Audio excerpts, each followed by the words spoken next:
कैसे हैं आप सब। आप सभी का बहुत बहुत स्वागत है आपके अपने YouTube प्लेटफॉर्म पे मंगलम द कैरियर गुरु। फ्रेंड, आज हम डिस्कस करेंगे फंडामेंटल राइट्स के बारे में, जो हमारे एग्ज़ाम के लिए बहुत ही इम्पॉर्टेंट होने जा रहा है। जैसा कि आप जानते हैं, ये जो बैच चल रहा है वो JSSC डेडिकेटेड बैच है। इसका मतलब ये नहीं कि ये जो बैच है सिर्फ JSSC वालों के लिए ही है।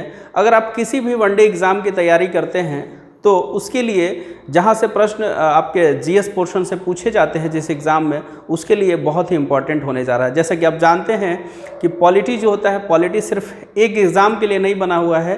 कोई भी अगर वनडे एग्ज़ाम होता है तो वहाँ से पॉलिटी से प्रश्न पूछे ही जाते हैं। और आप जानते हैं कि पॉलिटी बहुत ही इम्पॉर्टेंट सब्जेक्ट है किसी भी एग्ज़ाम पर्सपेक्टिव के लिए। और पॉलिटी एक ऐसा सब्जेक्ट है जिसे आप आसानी से समझ सकते हैं और अपने नंबर को आसानी से बढ़ा सकते हैं। तो today we are going to discuss about fundamental rights, जो कि हमारे एग्ज़ाम के लिए बहुत इंपॉर्टेंट है। देखिए, फंडामेंटल राइट्स इससे पहले हमने डिस्कस कर लिया है यूनियन एंड टेरिटरीज़, जो भाग 1 में है। साथ ही जो आर्टिकल 1 से लेकर के 4 तक है, हमने इसके बाद डिस्कस कर लिया था भाग 2, जो कि नागरिकता है, नागरिकता जो आर्टिकल 5 से लेकर के 11 तक है, और ये भाग 2 में है। आज हम डिस्कस करने जा रहे हैं भाग 3, जिसमें दिया हुआ है आपका फंडामेंटल राइट्स। और ये फंडामेंटल राइट्स जो है ये अनुच्छेद 12 से लेकर के 35 तक संविधान में दिया हुआ है। साथ ही हम डिस्कस कर रहे हैं कि ये जो फंडामेंटल राइट्स है ये अमेरिका से लिया गया है। जैसा कि हम जानते हैं कि हमारे कॉन्स्टिट्यूशन में बहुत सारे प्रावधान जो हैं दूसरे देशों से बोरो किया गया है। साथ ही हमारे कॉन्स्टिट्यूशन में बहुत सारे अधिकतर प्रावधान गवर्नमेंट ऑफ इंडिया एक्ट 1935 से भी लिया गया है। तो जो फंडामेंटल राइट्स है वो हम अमेरिका के संविधान से प्रेरित होकर के अपने संविधान में हमने इसे ऐड किया है। ये सीधे तौर से आपके प्रश्न में पूछा जा सकता है। क्लियर है? अब देखिए, टेकन फ्रॉम US कॉन्स्टिट्यूशन, ये US कॉन्स्टिट्यूशन से लिया गया है। देखिए दोस्तों, ये दोनों लैंग्वेज में लिखा हुआ है। अगर आप इंग्लिश मीडियम में पढ़ते हैं तो भी आपके लिए ये क्लास उतना ही इम्पोर्टेंट है जो हिंदी मीडियम में पढ़ते हैं। तो ये बाइलिंगुअल है।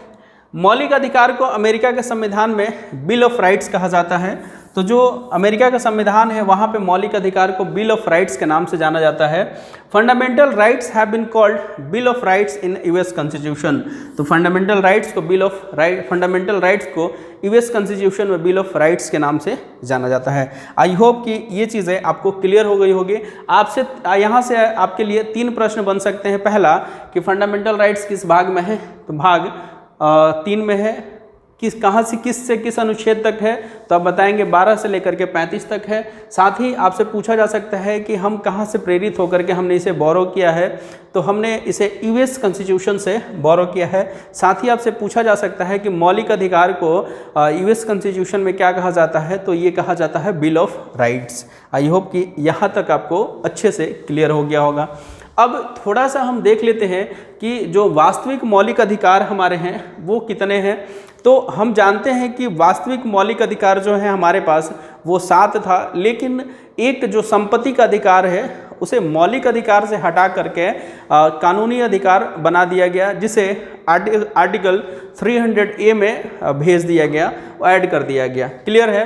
तो मूल संविधान 26 नवंबर 1949 के समय 7 थे। ठीक है, कौन कौन सा था? तो अनुच्छेद 14 से 18 तक समानता का अधिकार, राइट टू इक्वालिटी। 1919 से 20 तक स्वतंत्रता का अधिकार, राइट टू फ्रीडम। 23 से 24 तक शोषण के विरुद्ध अधिकार, राइट अगेंस्ट एक्सप्लॉयटेशन। 25 से 28 धार्मिक स्वतंत्रता का अधिकार, राइट टू रिलीजियस फ्रीडम।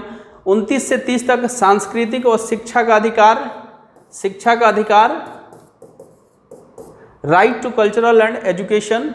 ये 5th हो गया। और 6th में आपका है संवैधानिक उपचारों का अधिकार, राइट टू कॉन्स्टिट्यूशन रेमेडीज। और 7वां था हमारा संपत्ति का अधिकार। 44वें संविधान संशोधन 1978 के तहत इसे हटा दिया गया और आर्टिकल 300A में रख दिया गया। तो it was removed under rights to property 44th constitutional amendment 1978 and article placed in 300A। Clear है? तो अभी जो मूल संविधान थे उसमें 7 अधिकार थे, लेकिन वर्तमान में जो मौलिक अधिकार है वो निम्नलिखित 6 मौलिक अधिकार हैं। ये 6 मौलिक अधिकार कौन कौन से हैं, तो आप क्लियर याद रखेंगे कि जो संपत्ति का अधिकार है उसे हटा करके आर्टिकल 300A में रख दिया गया है। क्लियर है। इसके अलावा जो हमारे मौलिक अधिकार हैं वो निम्नलिखित हैं। कौन कौन से हैं, तो पहला है हमारा समानता का अधिकार, दूसरा है स्वतंत्रता का अधिकार, तीसरा है शोषण के विरुद्ध अधिकार, चौथा है धार्मिक स्वतंत्रता का अधिकार, और पांचवा है सांस्कृतिक का और शिक्षा का अधिकार, और हमारा छठा है संवैधानिक उपचारों का अधिकार, जो आर्टिकल 32 में दिया गया है। आई होप कि यहाँ तक चीज़ें क्लियर हो गई होगी। अब देखिए अनुच्छेद 12 क्या कहता है, तो अनुच्छेद 12 हम जानते हैं कि राज्य की परिभाषा के बारे में बताता है, डेफिनेशन ऑफ स्टेट बताता है। ये बहुत ही इंपॉर्टेंट है, आपसे प्रश्न सीधे तौर पे पूछा जा सकता है कि राज्य की परिभाषा निम्नलिखित किस अनुच्छेद में दिया गया है, तो वो अनुच्छेद 12 है। क्लियर है। 13 में क्या कहा गया है कि कोई नियम कानून फंडामेंटल राइट का उल्लंघन करता है, कोई नियम कानून फंडामेंटल राइट का उल्लंघन करता है तो वो मान्य नहीं होगा। If any rule law violates fundamental right then it is not valid. I think कि ये क्लियर हो गया होगा आपको कि पहला में है राज्य की परिभाषा, जो 12 आर्टिकल 12 है राज्य की परिभाषा है। 13 में दिया गया है कि कोई नियम या कानून फंडामेंटल राइट का अगर उल्लंघन करता है तो वो वैलिड नहीं होगा। क्लियर। अब देखिए एक हमारे लिए जानना इम्पॉर्टेंट ये है, हम सारे अनुच्छेद को डिस्कस करेंगे लेकिन ये थोड़ा सा हमारे लिए इम्पॉर्टेंट है। अनुच्छेद 33 पुलिस, सुरक्षा बल, असूचना संगठन आदि के मौलिक अधिकारों को सीमित करने की संसद की शक्ति होगी। Parliament's power to limit the fundamental rights of police, security forces, intelligence organisation etc। तो आप इसे याद रखेंगे कि अनुच्छेद 33 में जो दिया हुआ है पुलिस, सुरक्षा बल, असूचना संगठनों आदि के मौलिक अधिकारों को सीमित करने की संसद की शक्ति है। क्लियर। अनुच्छेद 34 क्या कहता है, तो अनुच्छेद 34 कहता है सेना विधि के लागू होने की स्थिति में मौलिक अधिकारों को सीमित करने की संसद की शक्ति होगी। Parliament's power to limit fundamental rights in case of enforcement of military law. तो आपसे सीधे तौर पर पूछा जा सकता है कि अनुच्छेद 34 में क्या है, तो आप याद रखेंगे कि सेना विधि के लागू होने की स्थिति में मौलिक अधिकारों को सीमित करने की संसद की शक्ति है। सपोज कीजिए कि अगर पार्लियामेंट को ज़रूरत पड़ी आपके फंडामेंटल राइट्स को थोड़ा सा सप्रेस करने की, तो ये पावर किसके पास होगा, ये पावर होगा संसद के पास। वो चाहेगा तो आपके फंडामेंटल राइट को थोड़ा सा सप्रेस कर सकता है। क्लियर है। अनुच्छेद 35 में है मौलिक अधिकारों के उल्लंघन की स्थिति में संसद को कानून बनाने की शक्ति है। In case of violation of fundamental rights of parliament has the power to make laws. जैसे हमने बताया था आर्टिकल 4 में अगर आपके फंडामेंटल राइट्स वैलिड होते हैं तो वो वैलिड नहीं होंगे, लेकिन अगर वो सपोज कीजिए आप उसका वायलेशन होता है तो इससे रिलेटेड जो भी कानून बनाया जाएगा वो संसद के द्वारा बनाया जाएगा, पार्लियामेंट के द्वारा बनाया जा सकता है। क्लियर है। अब चलते हैं हम शुरू से जो चीज़ें हमारे फंडामेंटल राइट्स से रिलेटेड जितने भी आर्टिकल है जो हमारे एग्ज़ाम पर्सपेक्टिव से बहुत इंपॉर्टेंट है उन सबको हम डिस्कस करने जा रहे हैं। और यकीन मानिए आप इसे दिमाग में बैठा लीजिए, कॉपी कलम लेकर के नोट डाउन कर लीजिए। जो भी मैं पढ़ा रहा हूँ एकदम आपके एग्ज़ाम से रिलेटेड चीज़ें पढ़ा रहा हूँ, ना कोई स्टोरी बताया जा रहा है, ना आपको इधर उधर बहलाया फुसलाया जा रहा है। जो भी आपके एग्ज़ाम से रिलेटेड है आपके लिए मैं जानता हूँ कि समय उतना ही इम्पोर्टेंट है जितना किसी वैसे इंसान के लिए इम्पोर्टेंट होता है, या फिर जितना ऑक्सीजन किसी इंसान के लिए इम्पोर्टेंट होता है, समय भी आपके लिए उतना ही इम्पोर्टेंट है। तो जो आप दूसरे चैनलों पे 1 घंटे 1.5 घंटे में पढ़ेंगे वो मात्र आप 30 से 40 मिनट में यहाँ पे सारी चीज़ें कवर हो जाएगी आपकी। क्लियर है। पहला हम देखने जा रहे हैं समानता का अधिकार, जो कि 14 से 18 आर्टिकल में दिया गया है। राइट टू इक्वालिटी जो डिस्कस किया गया है आपके 14 से 18 आर्टिकल तक में। क्लियर है। पहला हम देखने जा रहे हैं अनुच्छेद 14 कहता क्या है कि विधि के समक्ष समानता, equality before law. Equality before law, कानून के समक्ष क्या होगी, समानता होगी, सभी लोग समान होंगे, एवं विधियों का समान संरक्षण, इक्वल प्रोटेक्शन ऑफ लॉ। तो ऐसे आप समझ लीजिए कि जो कानून है, कानून के समक्ष सभी लोग समान होंगे, किसी तरह का कोई भेदभाव नहीं किया जाएगा। क्लियर। अनुच्छेद 15 क्या कहता है कि निम्नलिखित आधारों पर, जैसे धर्म, मूल वंश, जाति, लिंग, जन्म स्थान के आधार पर होने वाले भेदभाव का क्या करेगा, प्रतिषेध करेगा। आपसे कभी भी इन आधारों पर भेदभाव कोई नहीं कर सकता है। अगर भेदभाव करता है तो सीधे तौर पे आपसे इसके वायलेशन के तौर पे जो संसद है कानून बना सकती है। साथ ही हम जानते हैं कि अगर आपके फंडामेंटल राइट्स का वायलेट होता है तो आप सीधे हाई कोर्ट जा सकते हैं। हम इसके बारे में भी डिस्कस करेंगे। तो ये कौन कौन से आधार हैं? धर्म है, मूल वंश है, जाति है, लिंग है, जन्म स्थान है। इन आधारों पर आपसे कोई भी भेदभाव नहीं कर सकता है। Prohibition of discrimination on grounds of religion, race, caste, sex, place of birth. निम्नलिखित आधारों पर आपसे कोई भी भेदभाव नहीं किया जा सकता है। क्लियर है।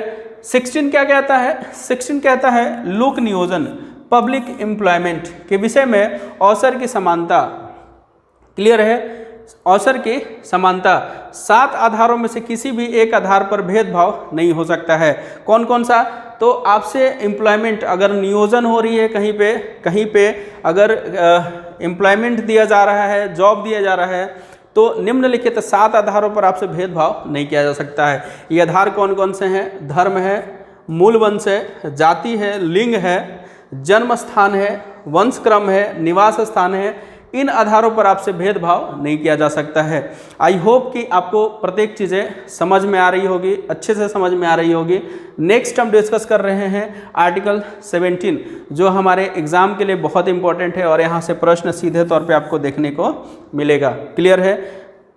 17 कहता है क्या है? अस्पृश्यता का अंत, एबोलिशन ऑफ अनटचेबिलिटी। तो आपसे कोई भी छुआछूत नहीं कर सकता है, छुआछूत के आधार पे आपसे भेदभाव नहीं कर सकता है। अगर इस प्रकार का कृत्य किया जाता है तो ये वायलेशन ऑफ फंडामेंटल राइट्स होगा और इससे रिलेटेड कानून सीधे तौर पे कौन बना सकता है? तो संसद बना सकती है। साथ ही आप इसके वायलेशन के अगेंस्ट हाई कोर्ट जा सकते हैं। क्लियर है। अनुच्छेद 18 क्या कहता है? अनुच्छेद 18 कहता है उपाधियों का अंत, उपाधियों का अंत, एंड ऑफ टाइटल्स, विद्या, सेना संबंधी समान। ठीक है। आप इससे रिलेटेड क्या कर सकते हैं? समान का वो उपाधियों का अंत हो सकता है। End of titles, education, military, honours. Clear है। आई होप कि यहाँ तक आपको चीज़ें क्लियर हो गई होगी। एक बार फिर से हम देख लेते हैं आर्टिकल 14 क्या कहता है? कहता है इक्वलिटी बिफोर लॉ, विधि के समक्ष समानता। आर्टिकल 15 कहता है धर्म, मूल वंश, जाति, लिंग, जन्म स्थान के आधार पर भेदभाव नहीं हो सकता है। आर्टिकल 16 कहता है लोक नियोजन क्या होगा? तो पब्लिक एम्प्लॉयमेंट होगा, सभी को समान अवसर दिया जाएगा, 7 आधारों पर भेदभाव नहीं किया जा सकता है। अनुच्छेद 17 कहता है अस्पृश्यता का अंत, अनटचेबिलिटी। ठीक है। और अनुच्छेद 18 कहता है उपाधियों का अंत, एंड ऑफ टाइटल्स। क्लियर है। आई होप कि आपको 14 से 18 तक क्लियर हो गया होगा। नेक्स्ट हम डिस्कस करने जा रहे हैं स्वतंत्रता का अधिकार। स्वतंत्रता का अधिकार, राइट टू लिबर्टी। और ये अनुच्छेद दिया हुआ है 19 से 22 तक में। तो अनुच्छेद 19 क्या कहता है? कहता है कि भाषण की अभिव्यक्ति होगी, एक्सप्रेशन ऑफ स्पीच होगा। मतलब आपको बोलने के लिए, आपको आपका जो विचार है, विचार रखने के लिए किसी की परमिशन की आवश्यकता नहीं है। आपको, ये आपका मौलिक अधिकार है, आप बोल सकते हैं।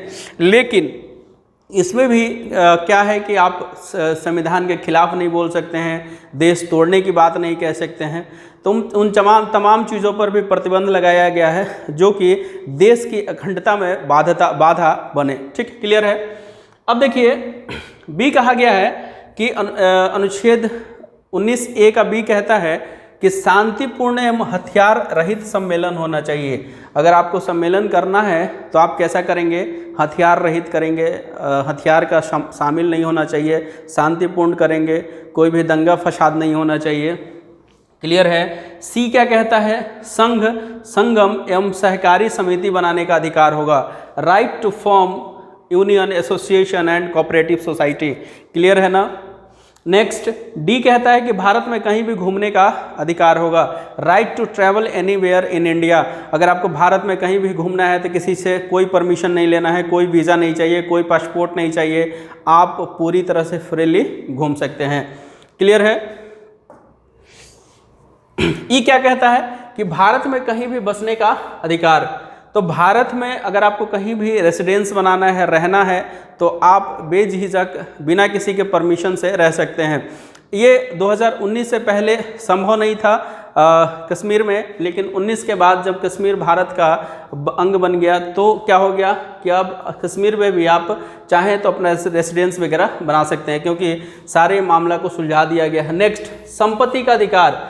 44वें संविधान संशोधन 1978 में आप जानते हैं कि 300A आर्टिकल को संपत्ति का अधिकार बना दिया गया। संपत्ति के अधिकार को हटा करके कानूनी अधिकार बनाया गया, जो आर्टिकल 300A में डाल दिया गया। कोई भी व्यवसाय करने का अधिकार होगा। क्लियर है।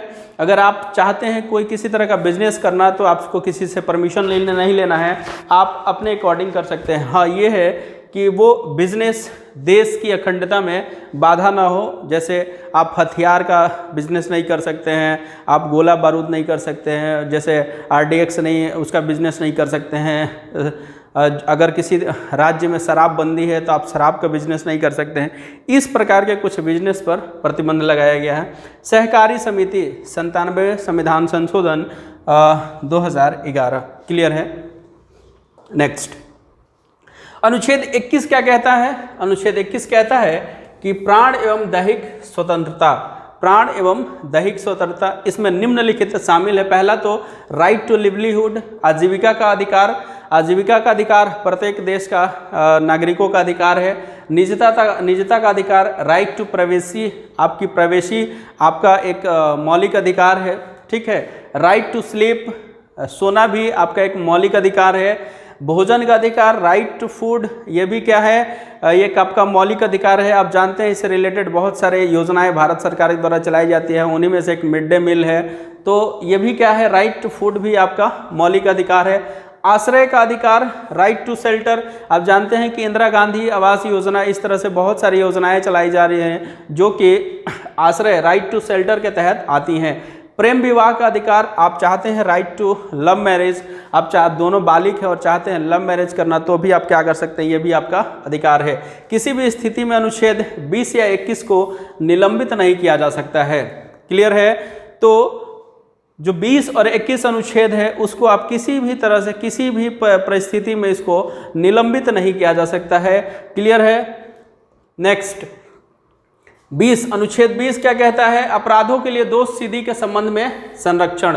इसमें क्या है, दोहरे दंड से संरक्षण, अपने विरुद्ध गवाही देने से संरक्षण, भूतलक्षी दांडिक विधियों से संरक्षण, protection in respect of conviction for offence, protection from double penalty, protection against self incrimination, protection from retrospective criminal laws.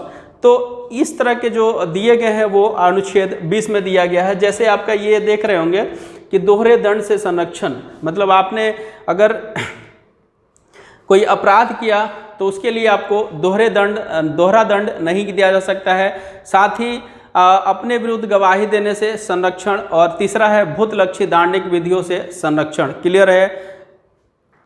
Next, आगे देखते हैं। अब थोड़ा सा हम देख लेते हैं, इससे रिलेटेड कोई प्रश्न हो तो उसको थोड़ा सा हम डिस्कस कर लेते हैं, जो हमारे एग्ज़ाम के लिए बहुत इंपॉर्टेंट हो सकता है। तो आई होप कि थोड़ा सा ये आपको प्रॉब्लम हो दिखने में। क्लियर है।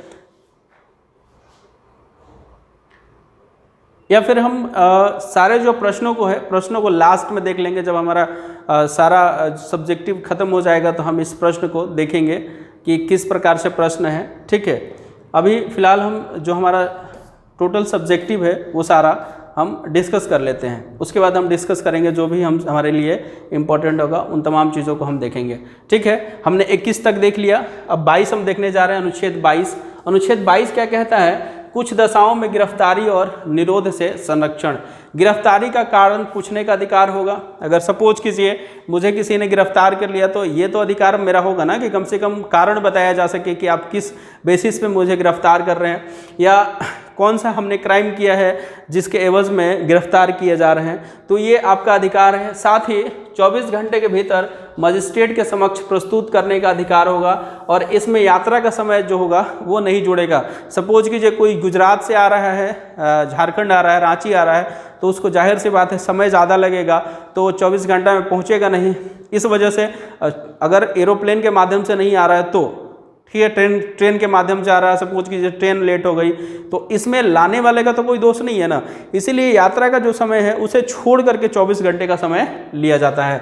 अपने रुचि के वकील से अपना मामला प्रस्तुत करने का अधिकार, ये भी क्या होगा, जो गिरफ्तार पर्सन होगा उसके पास होगा।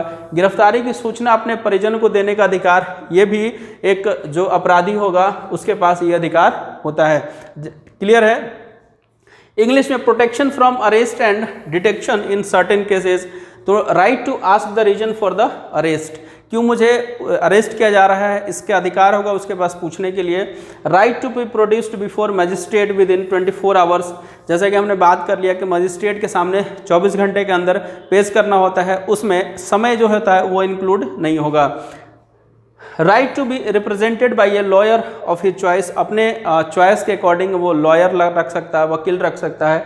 Right to inform about the arrest to his next of kin, और अपने सगे संबंधी को क्या कर सकता है, इसके बारे में इन्फॉर्म कर सकता है, ये भी अधिकार उसके पास होगा। क्लियर है। नेक्स्ट हम देख रहे हैं आर्टिकल 23 टू 24, शोषण के विरुद्ध अधिकार, राइट अगेंस्ट एक्सप्लॉयटेशन। क्लियर है। तो 23 क्या कहता है, मानव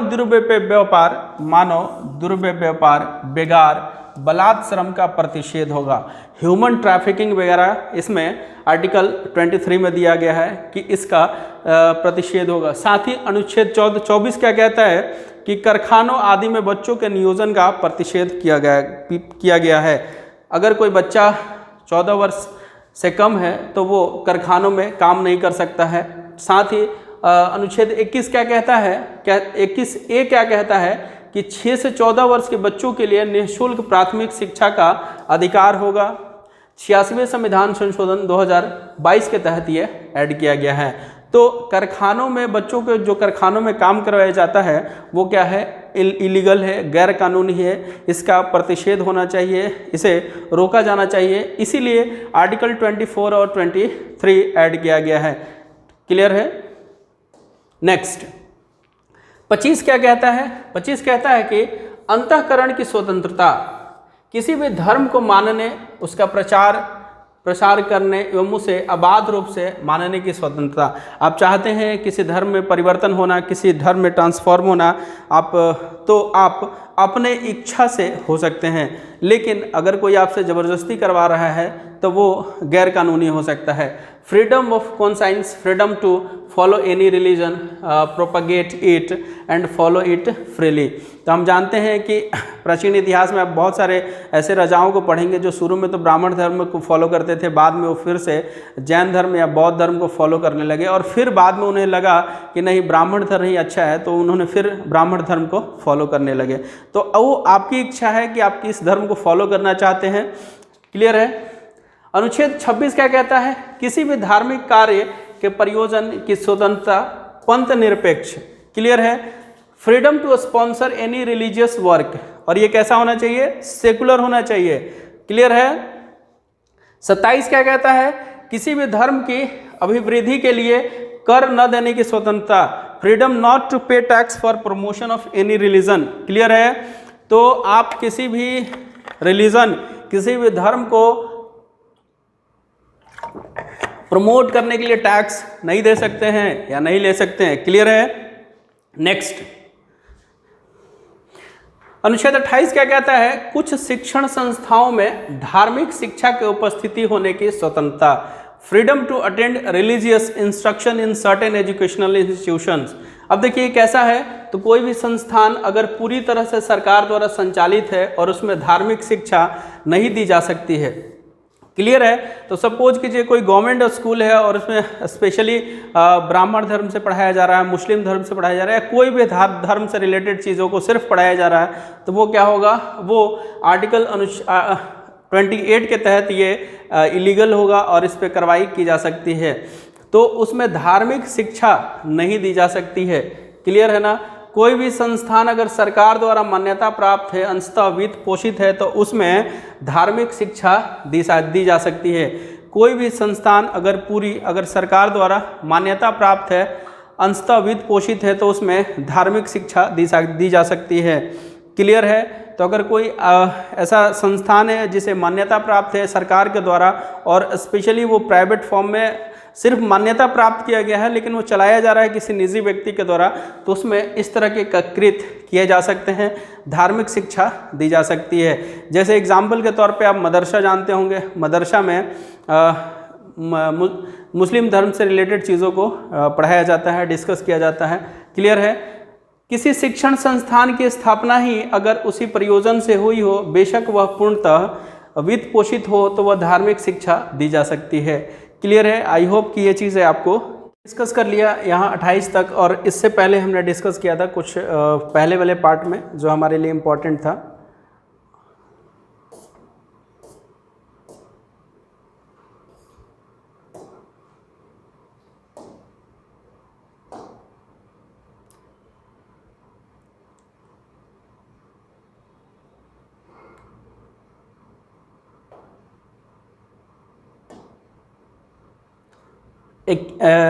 अनुच्छेद 31 के बारे में हमने डिस्कस कर लिया कि संपत्ति का अधिकार को 44वें संविधान संशोधन के तहत, और अनुच्छेद 34 के बारे में हमने डिस्कस कर लिया था कि सेना विधि के लागू होने की स्थिति में मौलिक अधिकारों को सीमित करने की संसद की शक्ति होती है। हमने पहले डिस्कस कर लिया था कि ये बहुत इंपॉर्टेंट है। साथ ही हमने 35 वाला भी डिस्कस कर लिया था कि मौलिक अधिकारों के उल्लंघन की स्थिति में संसद को कानून बनाने की शक्ति होगी। क्लियर है।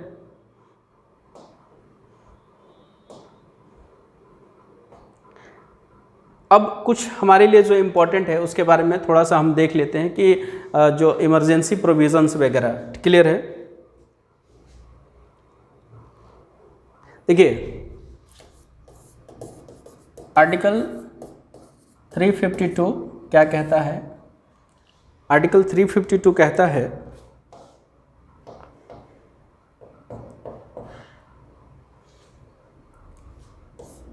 आर्टिकल 352 नेशनल इमरजेंसी,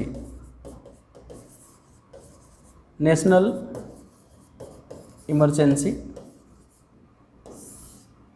राष्ट्रीय आपात,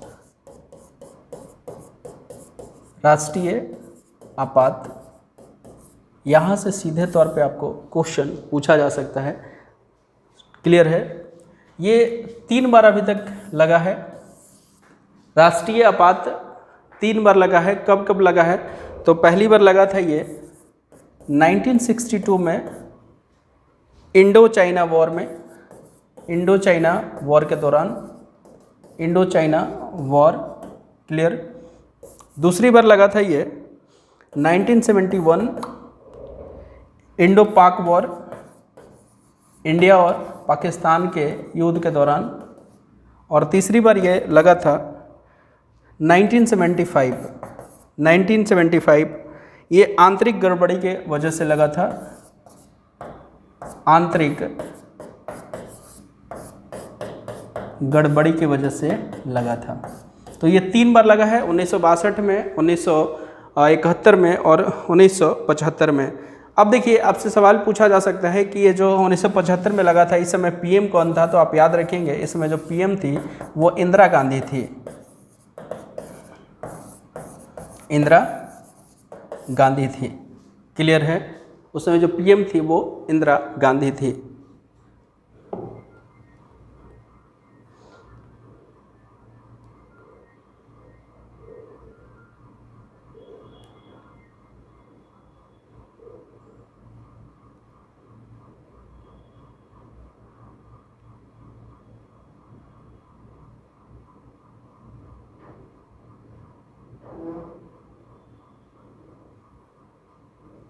क्लियर है। तो आई होप कि आपको यहाँ तक चीज़ें सारी क्लियर हो गई होगी। जो भी हमारे एग्ज़ाम से रिलेटेड चीज़ें हमने वो सारा डिस्कस कर लिया है। हमने डिस्कस कर लिया जो भी मौलिक अधिकार हैं, जो हमारे पास 6 मौलिक अधिकार हैं। साथ ही हमने उस मौलिक अधिकार के बारे में डिस्कस किया जो मौलिक अधिकार को कॉन्स्टिट्यूशन जो मौलिक अधिकार से हटा करके कानूनी अधिकार बना दिया गया है और आर्टिकल 300A में डाल दिया गया है। उन तमाम चीज़ों को हमने डिस्कस कर लिया। और अभी हमने डिस्कस किया कि नेशनल इमरजेंसी अभी तक कितने बार लगा है। क्लियर है?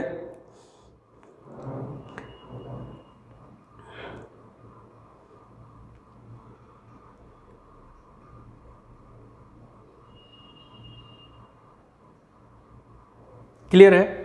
अब देखिए हमने आपसे ये भी डिस्कस किया था कि मौलिक अधिकार अगर कोई भी आंतरिक गड़बड़ी होता है, बाह्य आक्रमण होता है, तो सारे मौलिक अधिकार क्या हो जाते हैं? निलंबित हो जाते हैं। सिर्फ 2 मौलिक अधिकार जो हैं उसका निलंबन नहीं होता है। तो आप लिख सकते हैं ऐसे,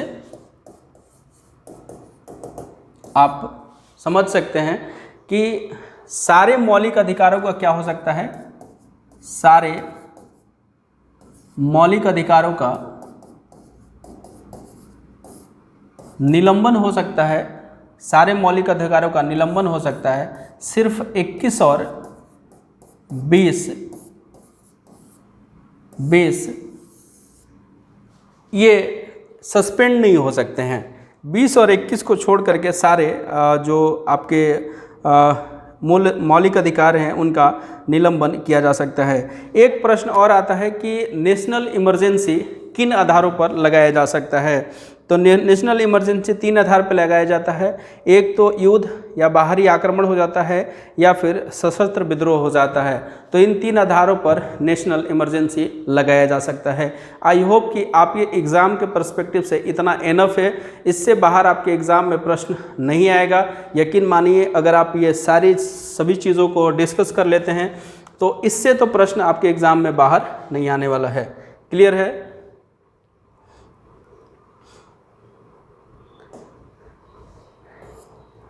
अब देखिए आपसे प्रश्न कैसे पूछा जा सकता है, थोड़ा सा उसके बारे में हम डिस्कस कर लेते हैं कि आपके एग्ज़ाम में प्रश्न किस प्रकार से पूछा जा सकता है। क्लियर है?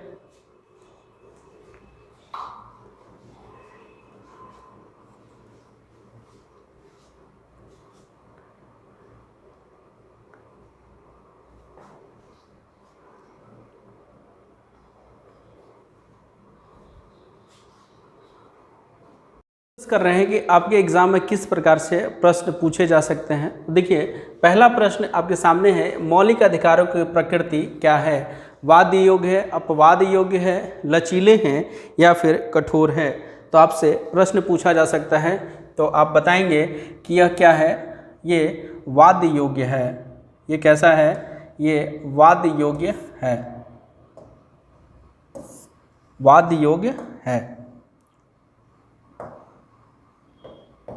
दूसरा प्रश्न है कि भारतीय संविधान में मूलभूत अधिकार किस संविधान से लिए गए हैं? भारतीय संविधान में मूलभूत अधिकार किस संविधान से लिया गया है? तो हमने डिस्कस किया था कि मूलभूत अधिकार जो है अमेरिकी संविधान से लिया गया है। तीसरा प्रश्न है कि मौलिक अधिकार किसकी रक्षा या गारंटी देते हैं? नागरिकों की व्यापारियों के शोषण से, नागरिकों के स्वच्छंद शासनों से, देश की रक्षा या फिर नागरिकों का सम्मान। तो निम्नलिखित में से कौन सा सही हो सकता है? तो आपको पता होना चाहिए कि नागरिकों की स्वच्छंद शासन से। क्लियर है? तो आपका सही आंसर हो जाएगा बी। क्लियर है?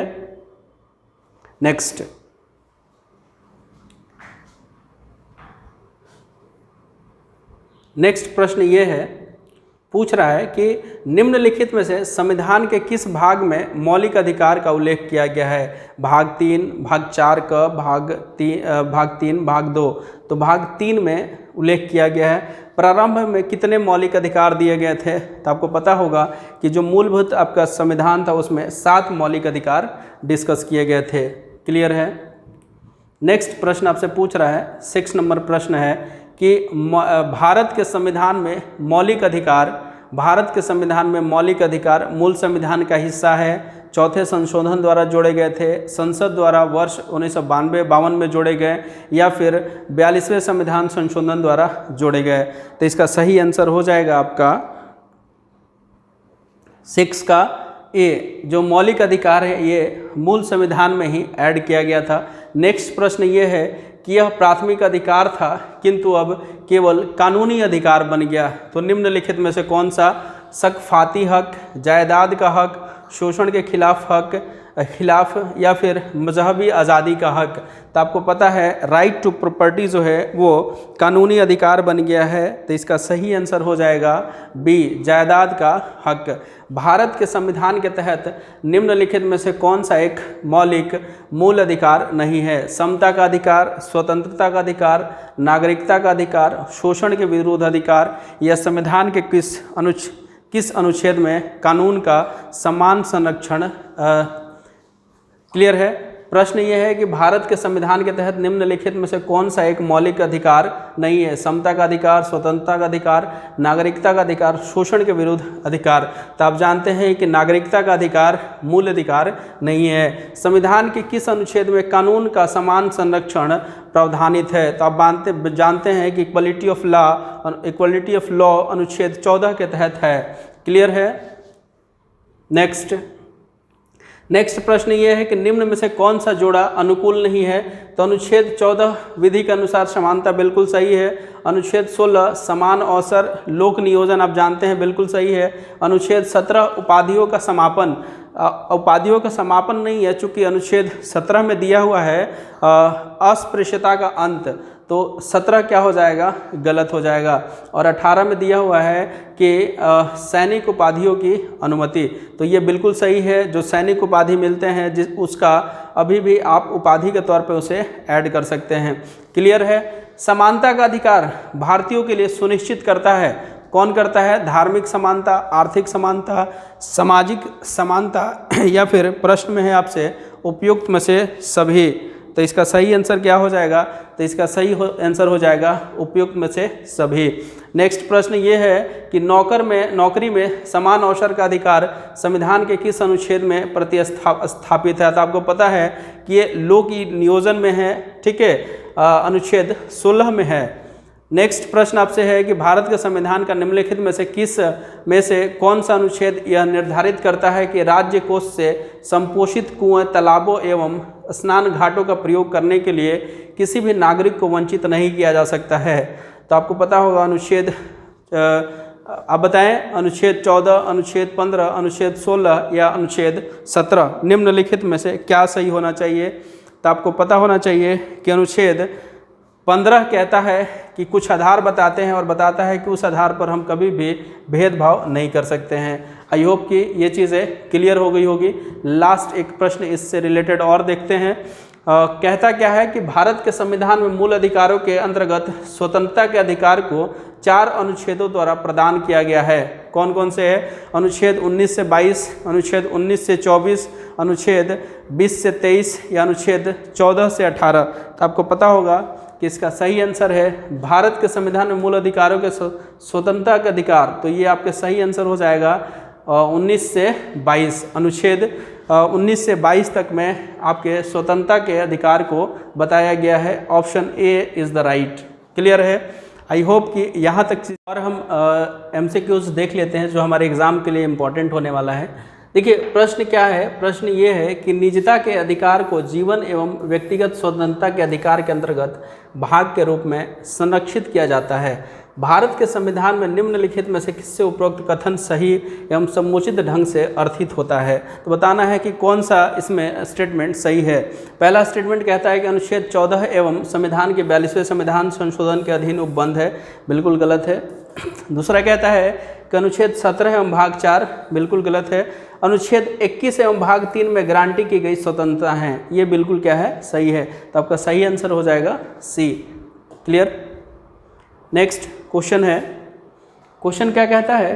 क्वेश्चन कहता है कि सूची 1 को सूची 2 से मिलाना है। तो देखिए हम ऐसे मिला लेते हैं। अनुच्छेद 17 से रिलेटेड क्या है? तो अस्पृश्यता। अनुच्छेद 16 से रिलेटेड क्या है? तो राज्य के अधीन किसी पद पर नियोजन, तो 16। अनुच्छेद 15 क्या कहता है? विरुद्ध के अनुच्छेद 14 कहता है कि राज्य भारत के राज्य क्षेत्र में किसी व्यक्ति को विधि के समक्ष समानता से विधियों के समान संरक्षण वंचित नहीं करेगा। और 15 क्या है?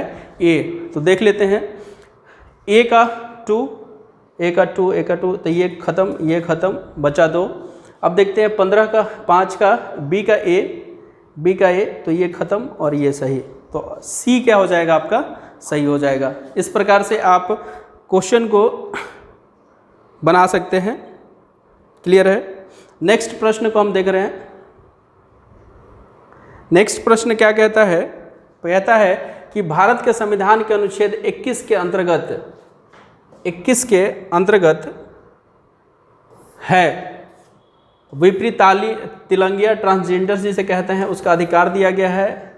क्रैन पियोग पैगस जुड़ावों के अधिकार दिया गया है, जुड़वाओं के अधिकार से रिलेटेड है। बच्चों को जन्म देने का महिलाओं के अधिकार है। और ऑप्शन दिए गए हैं केवल एक और दो। तो इसका तीनों आंसर क्या हो जाएगा? डी ऑप्शन सही हो जाएगा, क्योंकि ये तीनों चीज़ें दी गई हैं। नेक्स्ट प्रश्न, नेक्स्ट क्या कहता है? तो नेक्स्ट प्रश्न कहता है कि मौलिक अधिकारों के अंतर्गत कौन सा अनुच्छेद बच्चों के शोषण से संबंधित है? तो बच्चों के शोषण से जो संबंधित है वो है अनुच्छेद 24। अनुच्छेद 24 में दिया गया है कि किसी भी बच्चा को कारखाने वगैरह में काम नहीं करवाया जा सकता है। नेक्स्ट प्रश्न देखते हैं, भारतीय संविधान का कौन सा अनुच्छेद बच्चों के शोषण के विरुद्ध मौलिक अधिकार से संबंधित है? तो आपको पता है कि ये आपका है अनुच्छेद 24। अनुच्छेद 24 के तहत बच्चों के सुरक्षा की बात की गई है। क्लियर है? नेक्स्ट प्रश्न हम देख रहे हैं, भारत के संविधान के अंतर्गत कौन सा अनुच्छेद कारखानों में बालकों के नियोजन पर निषेध करता है? तो ये भी हम पढ़ चुके हैं, ये अनुच्छेद 24 है। इसी के तहत प्रतिषेध किया जाता है। मानव के दुरुपयोग और बलात् श्रम के निषेध के संदर्भ में संविधान के किस अनुच्छेद में अभिव्यक्ति की गई है? तो ये आपका अनुच्छेद 23 है। अनुच्छेद 23 के तहत इसका प्रावधान किया गया है। नेक्स्ट, 14 वर्ष से कम आयु के बहुत से गरीब बच्चों को पटाखे बनाने कारखानों में काम करते हैं। इन कारखानों में बच्चों को काम देने से किस मौलिक अधिकार का उल्लंघन होता है? तो आप जानते हैं कि ये 24 में इसे बताया गया है। आर्टिकल 24 के तहत बच्चों से कारखानों वगैरह में काम नहीं करवाया जा सकता है। और ये क्या है? शोषण के विरुद्ध अधिकार है। शोषण के विरुद्ध अधिकार, राइट अगेंस्ट एक्सप्लॉयटेशन। तो आई होप कि यहाँ तक क्लियर हो गया होगा। नेक्स्ट है, उच्चतम न्यायालय की व्यवस्था के अनुसार निजी भवनों के ऊपर राष्ट्रीय झंडे को फहराने के डैश के तहत हर नागरिक का मौलिक अधिकार होगा। अब ये किस आर्टिकल के तहत है? तो आपको पता होना चाहिए कि आर्टिकल 19 के तहत ये क्या है? हमारा मौलिक अधिकार है। क्लियर है? और लास्ट प्रश्न है कि निम्नलिखित में से कौन सा संविधान के अनुच्छेद 21 के दायरे में नहीं आता है? एक चिकित्सक द्वारा घायल को चिकित्सीय सहायता, कार्यस्थल पर महिलाओं का लैंगिक उत्पीड़न, पानी की गुणवत्ता को दूषित करना, या फिर मृत्युदंड। तो आपको पता होना चाहिए कि मृत्युदंड ये संविधान के अनुच्छेद 21 के तहत नहीं आता है। तो आई होप कि ये चीज़ें आपको सारी क्लियर हो गई होगी। ये है इसका आंसर। आप चाहेंगे तो हमारे टेलीग्राम से इसका PDF भी डाउनलोड कर सकते हैं। आपको सारा PDF मिल जाएगा। टेलीग्राम का नाम है मंगलम द कैरियर गुरु। साथ ही हमने जो भी मौलिक अधिकार से रिलेटेड जो भी प्रश्न है या फिर जो सब्जेक्टिव तौर पे पढ़ाया जाता है क्लास में, आपको उसी तरह से हमने हर चीज़ डिस्कस कर लिया। आई होप कि आज की क्लास आपको बहुत अच्छी लगी होगी। अगर हमारी क्लासेज आपको अच्छी लग रही होंगी तो आप इसे शेयर कीजिए ताकि हम नेक्स्ट वीडियो जल्द से जल्द आप तक पहुंचा सके। धन्यवाद।